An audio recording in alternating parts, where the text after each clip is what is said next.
रणनीति, strategy 10th में। देखो बेटा, अभी से अगर मैं पेपर पे देखूं तो 10वां के लिए कितना महीना बचा हुआ है?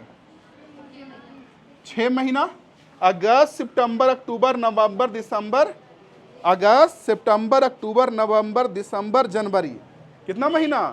फरवरी से एग्जाम शुरू होता है, 6 महीना, ठीक है। 6 महीना में लगभग 2 महीना कट कर लो बेटा, 2 मंथ। किस चीज के लिए कट करना है? फेस्टिवल आ जाएगा, और क्या होगा? फेस्टिवल होगा, एग्जाम्स होंगे, कभी कभी हो सकता है छठ में मौसी के यहाँ चले गए, ऐसा होता है ना, परिवार के यहाँ चले जाएं, या कभी तबीयत खराब हो गया, स्कूल में भी 1-2 दिन बुला लेंगे सर, कभी कुछ करवाने कभी कुछ करवाने, ठीक है। तो 6 महीना जो है वो तो आपका मान के चलो 2 महीना इसमें खत्म हो गया। कितना महीना बच गया? अभी से 4 महीना का रणनीति आप लोग अपनाओ। देखो मैं बताता हूं क्या करना है आपको। देखो ऑफलाइन क्लास जहां भी है, आपका मेरा, हम भी पढ़ते थे हर जगह, क्या एक मजबूरी है बेटा कि 10th का क्लास हो। एक मजबूरी है बेटा कि 10th का क्लास हो, या 12th का, या 11th का, या 9th का। पता है इतना सिलेबस पढ़ना है ना कि ट्यूशन कितना देर का चलता होगा? 2 घंटा का, 1 घंटा का चलता है, 2-2.5 घंटा का ही चलता है ट्यूशन, है ना। कि 2 घंटा में अगर बढ़िया से सब चीज एक्सप्लेन करके समझाया जाए और ये सोचा जाए कि एग्जाम के 5 महीना पहले सिलेबस खत्म होगा, तो संभव नहीं है। इसमें टीचर की भी गलती नहीं, इतना पढ़ना ही होता है, एक्सप्लेन करके बढ़िया से बताया जाए तो 2 घंटा में नहीं संभव है। तो सिलेबस खत्म होते तो देखिएगा आप लोगों का भी दिसंबर लगभग हो जाएगा, हम लोग का भी हो जाता था। हम लोग तो खैर नहीं, हम लोग के समय इतना सुविधा अवेलेबल था, लेकिन आप लोग के समय है तो मान के चलिए दिसंबर खत्म हो जाएगा, ठीक है। और जनवरी वगैरह में एग्जाम पड़ेगा, सेंटअप उंटअप क्या क्या पढ़ने लगेगा, ठीक है। यानी कि आपके पास रिवीजन का समय नहीं मिलेगा, और सच है कि नहीं मिलता है अलग से। जब टेस्ट होगा तो रिवीजन करके आइएगा, तो नहीं करिएगा। तो पूरा तरीका मैं बताता हूं। देखो 4 महीना में ना आपके पास 2 रास्ता है बेटा, या तो नवंबर तक सिलेबस खत्म कर लो, जो कि इतना पढ़ना है कि कोचिंग से टीचर को पढ़ाते पढ़ाते क्या लग जाता है? दिसंबर। पढ़ना इतना है, इसमें टीचर की भी गलती नहीं होती है, नहीं तो फिर क्लास आपको 4 घंटा करना पड़ेगा। समझ रहे हो मैं क्या बोल रहा हूं? 4 घंटा बच्चे पढ़ते नहीं है, रेडी नहीं होते पढ़ने के लिए, भी एक दिक्कत है।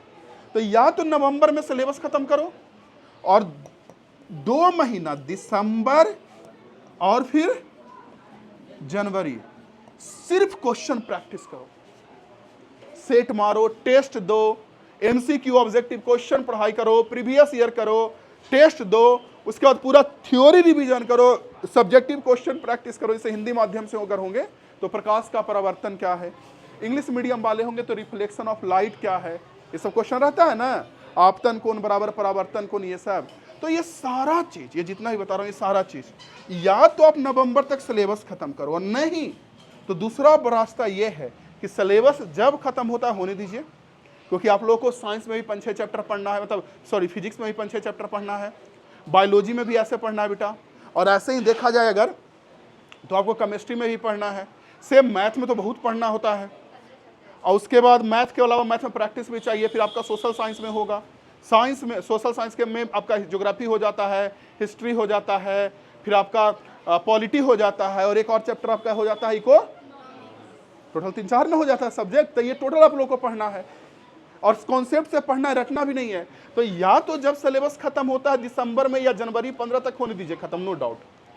आप अभी से ही ना पीछे का रिवीजन करते चलिए, अभी से ही, क्योंकि बाद में रिवीजन का टाइम मिलेगा नहीं। और अभी से ही ना टेस्ट देते चलिए। आप लोगों का साहिल सर से बात करके यहाँ पे टेस्ट के लिए हम बात करेंगे, बोलेंगे टेस्ट आयोजन करवाने के लिए बोर्ड पैटर्न पे सारा गेस क्वेश्चन। और कोशिश करो ना कि अभी से प्रैक्टिस करो, तो गेस वाला क्वेश्चन प्रैक्टिस करो। गेस मतलब जो ज्यादा बोर्ड में पूछता है, उससे क्या फायदा होगा? जब गेस वाला करोगे तो क्वेश्चन रटा जाएगा, याद हो जाएगा, पहला। दूसरा कि जैसे मान के चलिए आप क्वेश्चन पढ़ रहे हो प्रकाश का परावर्तन, प्रकाश का परावर्तन है ना, रिफ्लेक्शन ऑफ लाइट। तो प्रकाश का परावर्तन अगर आप पढ़ रहे हो बेटा, तो क्वेश्चन जब प्रैक्टिस करो तो साथ साथ में कि ऐसे से करो कि प्रकाश का परावर्तन अगर सब पढ़ा रहे हैं तो ये भी बता दें कि परावर्तन का 2 नियम है। पहला नियम भी बता दो कि तीनों तल में होता है, दूसरा नियम I बराबर R होता है, ये सब होता है ना। तो एक क्वेश्चन के जरिए 2-3 गो पॉइंट भी सर बता दो, ऐसे करके प्रैक्टिस करो। क्योंकि देखो नंबर लाने का असली रामबाण यही है कि आप प्रैक्टिस करो और आंसर को लिखने की कोशिश करो। जितना प्रैक्टिस करिएगा, जितना आंसर लिखिएगा और जितना अच्छा से लिखिएगा, उतना ही बोर्ड में नंबर आएगा। ये फैक्ट है, नहीं तो नहीं आएगा नंबर। और फर्स्ट डिवीजन नंबर नहीं आया, अगर मान के चलो नहीं आया, कि जो कि कईयों का नहीं भी आता है, अब ऐसा मत सोच लो कि आपको भी आ जाएगा, ऐसा भी हो सकता है कि नहीं आए। तो अगर मान के चलो नंबर नहीं आया तो आपको बहुत घटा है। एक तो 10,000 जो गया वो गे भी किया है ना, साथ साथ में मम्मी पापा अभी एकदम सीना चौड़ा करके पापा बोलते होंगे समाज में, हमारे बेटवा पढ़ने गया, काशिबाम हमारे बेटिया पढ़ने गई, होता है ना ऐसा।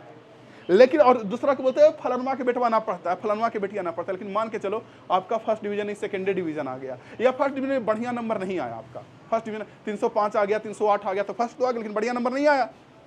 तो कल जो दूसरा को बोलते होंगे, आज उनका ही क्या हो जाएगा, मुंह चुप हो जाएगा कि नहीं। और उसके बाद कल वो दूसरा को बोल नहीं पाएंगे। और अगर मान के चलो आज टॉपर बन जाओगे और आपके लिए ढोल नगाड़ा बज जाए, टॉपर बन जाओगे, तो यहाँ पे ना आपसे मिलने के लिए आएंगे, आपके अगल बगल के जो नेता वगैरह होंगे वो आपको सम्मानित करेंगे, आपको कुछ देंगे, साथ साथ में फूल माला पहनाएंगे, पेपर में नाम आएगा, तो ढोल नगाड़ा बजेगा, तो कितना उनका प्राउड उनको फील होगा, ओहो मेरी बेटी थी, अच्छा नंबर लाई, ऐसा होगा ना बेटा।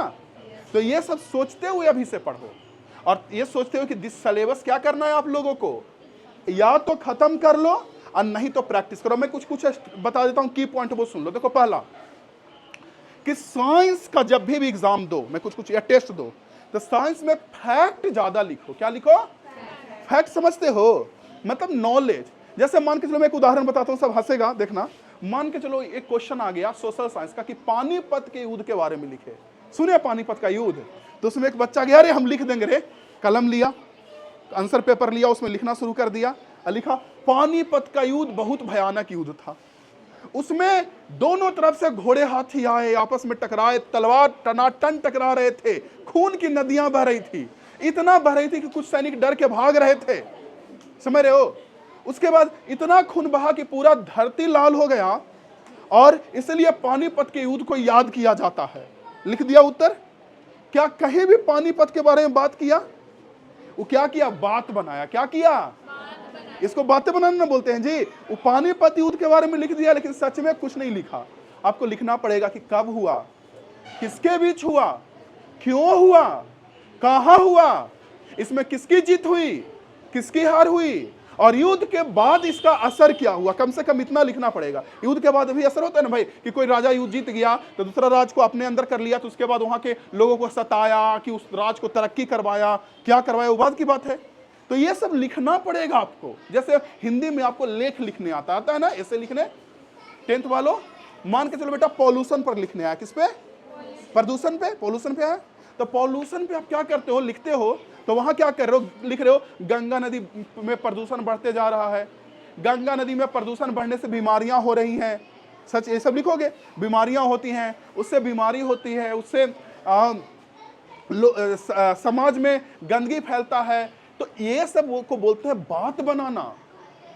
हम जब हिंदी का एग्जाम दिए तो हमारा नंबर तो कम आया हिंदी में, अभी आपको बताए, लेकिन हम बात नहीं बनाए थे, हम सच में लिखे थे। आपको बताना पड़ेगा कि गंगा नदी में प्रदूषण हो रहा है तो कौन सा बैक्टीरिया या कौन सा जीवाणु के कारण हो रहा है, समझ रहे हो ना। अगर जैसे बोलोगे कि फैक्ट्री से गंदा पानी गंगा नदी में बहा दिया जाता है, तब बताओगे कि कितना प्रतिशत पानी गंगा नदी में बहाया जाता है, समझ रहे हो। ये सब डाटा बताना पड़ेगा, तब आपको हिंदी में भी ना 90 से ज्यादा नंबर आएगा।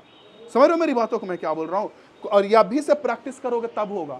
बात बनाओगे तो एग्जाम में नंबर नहीं मिलेगा, बात बनाने वालों को नंबर नहीं मिलता। प्रदूषण पे बोलना रहेगा, अभी हम छुटका कहीं बोल देंगे तो बोल देगा, न बोल दोगे छुटका कि बाहर से निकले तो बाहर गंदगी लोग फेंक देता है, तो ऐसे नहीं, आपको बताना पड़ेगा कि क्यों लोग फेंकता है, क्या सरकार इसके लिए कोई सुधार किया है, ये सब लिखना पड़ेगा। समझ रहे हो मेरी बातों को मैं क्या कर रहा हूं। ये तो बात बनाना तो एक अपर एक आदमी बात बना लेगा। तो कभी भी साइंस भी पढ़ो तो पूछ दे प्रकाश का परावर्तन क्या, रिफ्लेक्शन ऑफ लाइट क्या बेटा, तो हम बात मत बनाइए, वहां लिखिए कि सच में क्या है, इसका नियम लिखिए। समझ रहे मैं क्या बोल रहा हूं। सोशल साइंस में लिखते हो एग्जाम, जैसे मान लीजिए आपदा प्रबंधन पढ़ना है आप लोग को, ज्योग्राफी में आपदा प्रबंधन है ना, डिजास्टर मैनेजमेंट, पहला चैप्टर जो मेरे ख्याल से ज्योग्राफी का यही है ना। तो आपदा प्रबंधन ये जो भी पढ़ना बेटा, तो वहां लिखना पड़ेगा कि हमारा बिहार सरकार क्या क्या उस पर कदम उठाया, क्या क्या बिहार में आपदा आता है, जैसे बाढ़ आ जाता है, समझ रहे हो, तो कितना प्रतिशत कौन कौन सा जिला उससे डूब जाता है, कितना प्रतिशत भाग उससे असर में आता है बिहार का, ये सब डाटा लिखना पड़ेगा। तब ना 10 में 10 नंबर मिलेगा। अब ऐसा नहीं कि बात बना लिए और 10 में मिला कितना, 1.5 नंबर, ऐसे मिलेगा। बात बनाइएगा तो कॉपी चेक करने वाला तेज होते हैं, आप लोगों से ज्यादा पढ़े, हम लोगों से ज्यादा पढ़े लिखे होते हैं, समझे? तो कॉपी कैसे लिखना समझ में आया आप लोगों को? कोई भी चीज लिखना किसी भी सब्जेक्ट का, तो वहां फैक्ट लिखना है। वहां क्या लिखना है? फैक्ट। जो है वो लिखना, बात बनाना। और वो एकदम से एग्जाम में नहीं आएगा, अभी से प्रैक्टिस करिएगा तब आएगा। समझ में आ रहा है? दूसरा तरीका, तो पहला जो मैंने बताया कि एग्जाम में आपको कॉपी में फैक्ट लिखना है।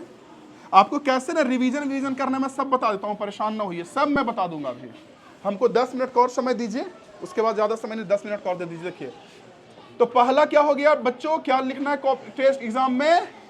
फैक्ट, मतलब डाटा देना है कि कितना दहेज प्रथा पे अगर लिखने के लिए आया तो बताना पड़ेगा कि कितनी प्रतिशत महिलाएं हैं जो दहेज के कारण प्रताड़ित होती है।